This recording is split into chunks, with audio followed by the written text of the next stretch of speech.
Selamat pagi teman-teman. Kamu pernah dengar tidak tentang cerita Tuanku Imam Bonjol? Nah, jika ada yang belum pernah dengar, di sini saya mau ceritakan sedikit tentang Tuanku Imam Bonjol. Muhammad Sahab merupakan nama asli dari Tuanku Imam Bonjol. Lahir di Bonjol, Pasaman, Sumatera Barat, pada tanggal 1 Januari 1772. Tapi abar dulu bro, saya dengar-dengar beliau ini sudah dari kecil tuh sudah diajarkan dengan pendidikan agama yang sangat baik.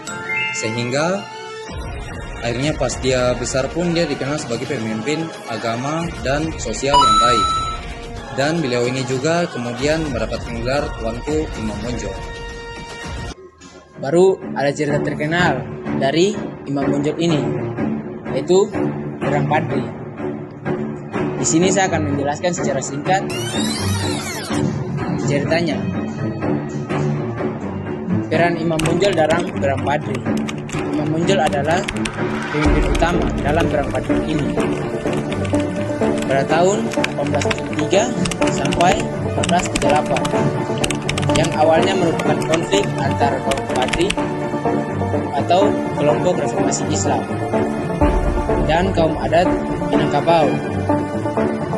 Kaum Padri termasuk Imam Bonjol ingin menerapkan ajaran Islam yang lebih ketat dan menentang adat yang dianggap bertentangan dengan Islam.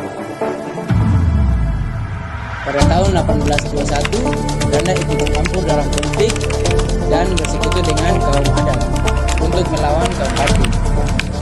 Imam Bonjol kemudian memimpin perlawanan terhadap Belanda, dan strategi perang gerilya Benteng Bonjol menjadi pusat pertahanan yang kuat dan mampu bertahan selama bertahun-tahun. Namun, setelah perang pembunuhan ini menjadi dijaga oleh Belanda, Benteng Bonjol akhirnya jatuh pada tahun 1837.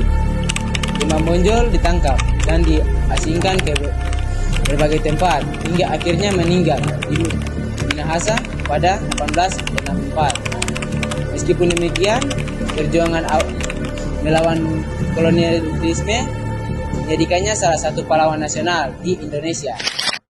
Jadi bro, saya dapat kesimpulan dari cerita ini yaitu Imam Bonjol adalah seorang pemimpin agama dan pejuang yang berperan penting dalam Perang Padri melawan Belanda.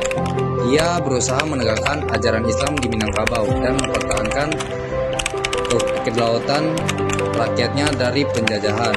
Meskipun akhirnya dia ditangkap dan diasingkan, perjuangannya tuh menginspirasi generasi berikutnya dalam melawan ketidakadilan dan penjajahan. Karena jasa dan pengorbanannya tuh dia dikenal sebagai pahlawan nasional Indonesia.